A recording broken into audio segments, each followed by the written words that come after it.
on active duty than the U.S., but the American military is considered the most powerful in the world.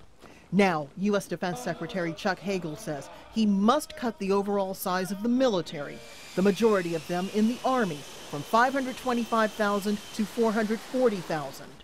We chose further reductions in troop strength and force structure in every military service, active and reserve, in order to sustain our readiness and technological superiority. By cutting the number of active duty soldiers to levels not seen since before World War II, Hagel says he'd have more money for special forces and cyber warfare. But it also means that the U.S. would no longer be able to fight two wars at the same time.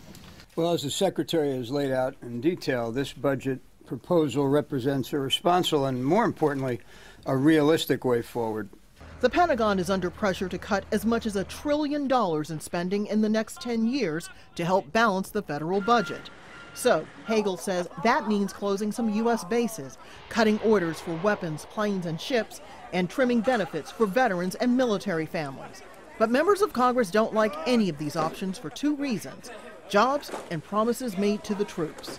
What we're trying to do is solve our financial problems on the backs of our military, and that can't be done.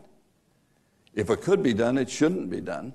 Despite the political objections, military analysts say Congress and the public will have to get on board. I don't know of anybody who's comfortable with the idea that we can carry out our defense and our global responsibilities with 2.6% of GDP. But that, my friends, is where we are heading, and that is a political question. Financial realities running into promises already made and the way the U.S. protects the nation. Rosalind Jordan, Al Jazeera, Washington.